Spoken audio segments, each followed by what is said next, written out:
great. Corey, thanks for joining us today. Can you tell us a little bit about how long you've been coming to Buyers Club?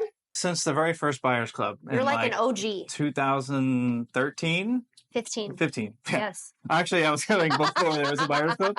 Yeah, 2015. Yeah. You were pre-Buyers Club. Yes. Yeah. Yeah. And I had no idea that it would be like how it is today. I mean, we started out with just maybe a couple dozen people or so, like 30, 40 like people. The party room at our first Capital office. So yeah. And everybody already knew each other. Yep. And it was like just kind of a good old boy club. And then we went from there to the tent.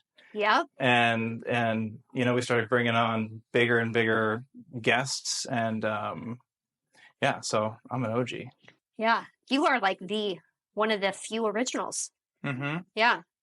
So out of all those years, what's your favorite memory from Buyers Club? Oh, man. My favorite ones, probably the time I showed up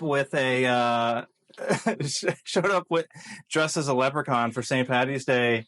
That was my favorite. And we were giving out gifts, and I don't even remember. Some of my favorite memories were, what happens after Buyers Club, like the networking, and we'd go to the wine bar. Yeah, we'd go to the wine bar, and then just like meeting new people, and some of those people that I've met have become like lifelong friends and customers of mine. I've done deals with people just by hanging out, like showing up with no intention except for just to kind of keep an open mind and learn and meet new people. And some of those connections I've made on accident just, have turned into long-term friendships and relationships.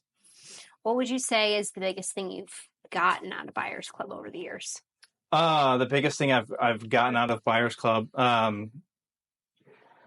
that's man, I think it's like, honestly, it can be a lonely journey as a solopreneur, for people that work for themselves. It's hard to like make friends that are doing what you're doing. Yeah.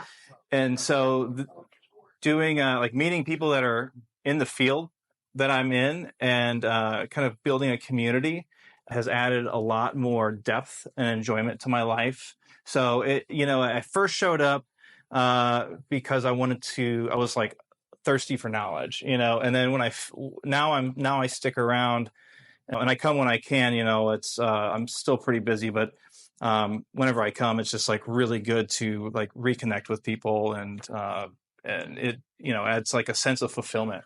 Yeah, I feel like the theme with everything you're saying is it's the people, it's the connections, it's the friendships that you make over the years that keeps drawing you back and makes Buyers Club worthwhile. Absolutely, yes, absolutely, yeah. And to keep my pulse on what's going on too, because as a real estate photographer, I can provide value to my customers by knowing what's going on. And sometimes they're surprised at like what I know. And it's because I stick around and I just like listen to what is going on with the market and with trends, with marketing, with negotiating or whatever it is, whatever you guys are talking about. That is something that I can provide value back to the other people that I serve. Which is a great point, because I know a lot of real estate photographers, but you're the only one I know that like stays up to date. You're not just there to take pretty pictures of a house. Right. You're giving feedback and, letting your clients know what's happening and stuff like that, which I think makes you that much better of a real estate Absolutely, photographer. Yeah. Right. Cool. Well, thank you for your time. I appreciate it. Thanks. All right.